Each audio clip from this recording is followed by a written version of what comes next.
السلام علیکم ورحمۃ اللہ وبرکاتہ۔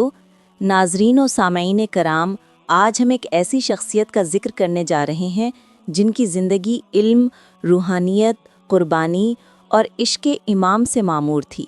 جی ہاں، میں بات کر رہی ہوں حضرت سید نادر شاہ کیانی رحمہ اللہ کی، جنہیں محبت سے سید کیان بھی کہا جاتا ہے۔ وعلیکم السلام۔ واہ فاطمہ، واقعی سید نادر شاہ کیانی کا نام سنتے ہی دل میں ایک نورانی کیف اتر آتا ہے۔ یہ وہ شخصیت ہیں جنہوں نے افغانستان میں اسماعیلی دعوت، علم اور روحانی بیداری کی نئی روشنی جلائی۔ ان کی زندگی محض تاریخ نہیں بلکہ ایک مسلسل جدوجہد اور عشق حقیقت کا سفر ہے۔ آمان، ذرا ابتدا سے بتائیے، یہ سید نادر شاہ کیانی کون تھے، کہاں پیدا ہوئے اور ان کی علمی تربیت کیسے ہوئی؟ فاطمہ، ان کا آغاز ہی حیرت انگیز تھا۔ سید نادر شاہ کیانی 1897 میں کلاب کے علاقے میں پیدا ہوئے۔ یہ علاقہ آمو دریا کے پار واقع ہے، جو فارسی زبان، عرفان اور علم دین کا گہوارہ سمجھا جاتا ہے۔ ان کا خاندان ایک جلیل القدر سادات خاندان تھا، جنہیں سیاسی وجوہات کی بنا پر امیر عبد الرحمن خان کے دور میں افغانستان سے جلا وطن کر دیا گیا۔ یوں سمجھ لیجئے کہ ان کے خاندانی حالات میں ابتلا کا دور شروع ہی سے جاری تھا۔ یعنی بچپن ہی سے مصائب کا سامنا تھا۔ جی بالکل۔ سید نادر نے بچپن ہی میں اپنے والد کا سایہ کھو دیا۔ انہیں ان کے بڑے بھائی سید فریدون نے پالا، جو خود ایک بلند پایا عالم، شاعر اور خطاط تھے۔ وہی ان کے پہلے استاد اور مرشد بنے۔ فریدون بھائی نے ان کے اندر علم کی پیاس اور روحانیت کا شوق پیدا کیا۔ واہ، کیا خوب تربیت تھی! ایک طرف غربت اور جلاوطنی اور دوسری طرف علم و عرفان کی روشنی۔ آمان، میں نے کہیں پڑھا تھا کہ سید کیانی نے باقاعدہ کوئی مدرسہ نہیں دیکھا تھا۔ جی بالکل درست فرمایا۔ انہیں رسمی تعلیم نہیں ملی، مگر کیا ذوق مطالعہ تھا۔ انہوں نے اپنی محنت اور خود آگہی سے علم کے دریا پی لیے۔ ان کے بچپن کی تنہائی، پہاڑوں کے کنارے مراقبہ اور کتابوں کے ساتھ ان کی خاموش دوستی، یہ سب ان کے روحانی مزاج کی تشکیل کا ذریعہ بنے۔ واہ، یہ خود ساختہ تعلیم کا سفر تو واقعی متاثر کن ہے۔ لیکن ان کے اندر یہ مذہبی جذبہ، یہ صوفیانہ رنگ کہاں سے آیا؟ کیا بتا سکتے ہیں آمان؟ ساگر صاحب، بہت خوبصورت سوال کیا۔ ان کے گھرانے میں دعوت حق کی روایت صدیوں پرانی تھی۔ ان کے بزرگ سید شاہ سولے رحمت اللہ اور سید عبدالہادی رحمت اللہ زمانہ فاطمی اور نظاری روایت کے دعات میں شمار ہوتے تھے۔ یہ سلسلہ امام حسن علی شاہ آغا خاں اول تک جا پہنچتا ہے۔ یوں سمجھیے کہ نادر شاہ کیانی رحمت اللہ نے دعات فاطمیہ کے علمی ورثے کو اپنی روح میں جذب کر لیا تھا۔ سبحان اللہ! امان، یہ تو واقعی ایک خانوادہ علم و عرفان تھا۔ اب یہ بتائیے، ان کی دعوتی ذمہ داریاں کیسے شروع ہوئی؟ یہ واقعہ تاریخ اسماعیلیہ میں سنہری حروف سے لکھا جاتا ہے۔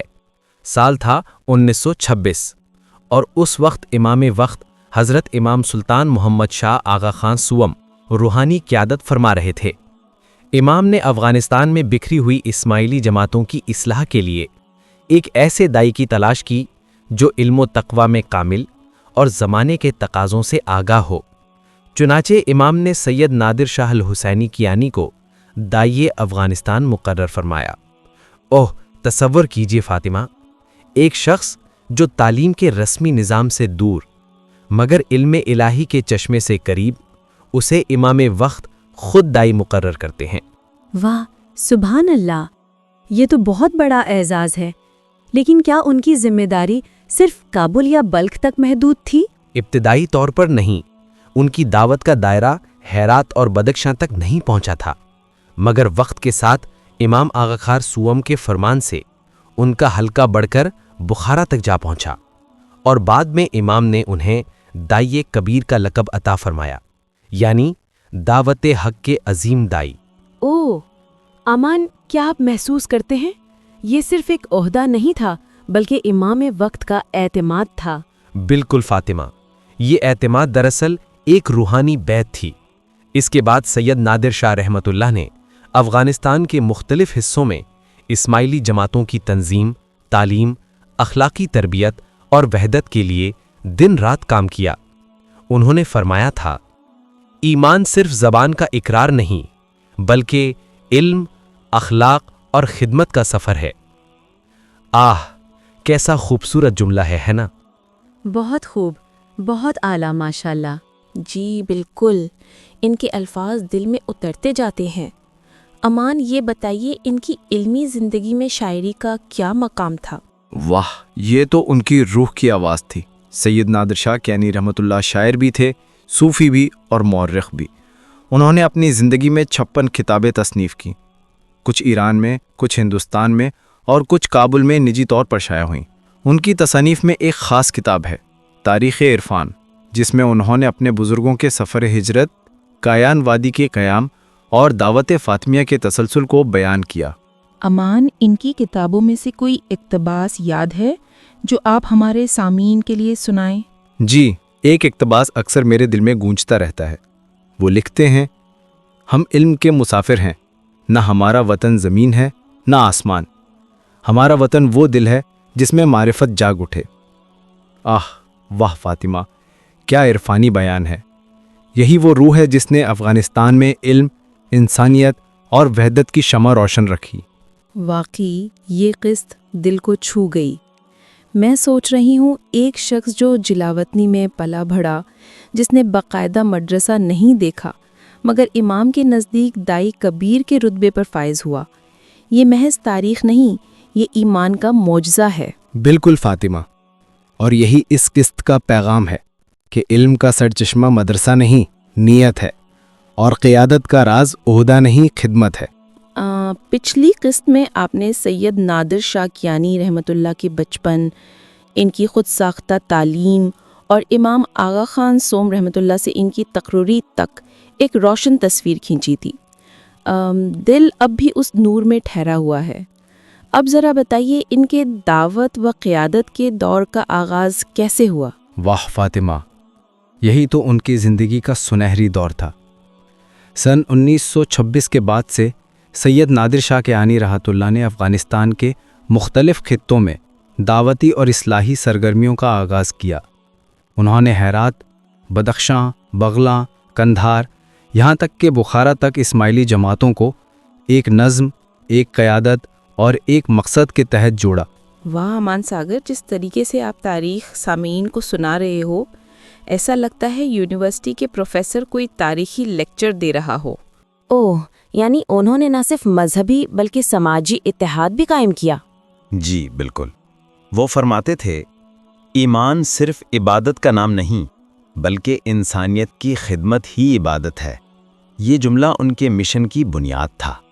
انہوں نے اپنے خطبات میں ہمیشہ اخلاق، صبر، عدل اور مساوات کی تعلیم دی۔ انہوں نے فرمایا کہ اگر علم کا دروازہ بند ہو جائے تو دل کے دروازے کو معرفت سے روشن کرو۔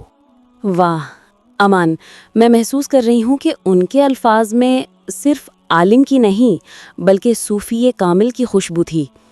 لیکن بتائیے، کیا انہیں اپنے دور میں سیاسی مشکلات کا سامنا بھی ہوا؟ آہا فاطمہ، ہاں، تاریخ ہمیشہ آسان نہیں ہوتی۔ جب افغانستان میں حبیب اللہ کلکانی کا دور آیا تو نادر شاہ کیانی رحمہ اللہ کو بھی سیاسی حالات کا سامنا کرنا پڑا۔ انہیں کچھ عرصہ کے لیے بہسود منتقل ہونا پڑا، جہاں انہوں نے نہ صرف جماعت کی رہنمائی جاری رکھی بلکہ عام مسلمانوں میں امن اور اتحاد کی بات کی۔ جب محمد نادر شاہ نے اقتدار سنبھالا تو سید کیانی رحمہ اللہ دوبارہ اپنے علاقے کایان وادی لوٹ آئے۔ وہی وادی جو ان کے بزرگوں کی سرزمین تھی، جہاں انہوں نے دوبارہ علم اور عرفان کے چراغ جلائے۔ امان، کایان وادی کا ذکر آتے ہی دل میں سکون اتر جاتا ہے۔ کیا یہ وہی جگہ تھی جہاں ان کے آبا و اجداد آباد ہوئے تھے؟ بالکل، یہ وادی دراصل سعید اور ہزارہ قبائل کی قدیم جائے رہائش تھی۔ سید کیانی رحمہ اللہ نے اپنی کتاب تاریخ عرفان میں اپنے اجداد کے ہجرتی سفر کو بیان کرتے ہوئے لکھا، ہم کرمن و یزد سے نکلے، قندھار سے گزرے اور ترکستان کی سمت بڑھے۔ یہاں کے دروں اور پہاڑوں میں معرفت کا ایک نیا آفتاب طلوع ہوا۔ واہ، کیا زبان، کیا احساس! یہ فقط تاریخ نہیں، روح کی داستان ہے۔ واقعی امان، ان کے خاندان کی دعوتی روایت صدیوں پر محیط لگتی ہے۔ کیا آپ ان کے آبائے دعات کے بارے میں بھی کچھ بتائیں گے؟ یقیناً، یہ ایک سلسلہ دعوت تھا جو سید عبدالہادی رحمہ اللہ سے شروع ہوا، جنہوں نے امام حسن علی شاہ آغا خان اول رحمہ اللہ نے افغانستان کا پہلا داعی مقرر کیا۔ پھر یہ سلسلہ ان کے فرزند سید شاہ حسین رحمہ اللہ، پھر سید جعفر خان رحمہ اللہ اور پھر سید گوہر خان رحمہ اللہ تک پہنچا۔ ہر ایک نے امام وقت کی ہدایت پر خدمت دین انجام دی، اور آخر میں نادر شاہ کیانی رحمہ اللہ نے اس دعوتی میراث کو روحانیت اور علم کے ساتھ نئی زندگی دی۔ بہت اعلیٰ، بہت خوب۔ واہ، سبحان اللہ! یعنی ان کی دعوت کا رشتہ امام زمان کے ساتھ مسلسل جڑا رہا۔ کیا امام آغا خان سوم نے ان کے لیے کوئی خاص لقب بھی عطا فرمایا تھا؟ جی، سن 1937 میں امام نے انہیں دائی کبیر کا لقب عطا فرمایا۔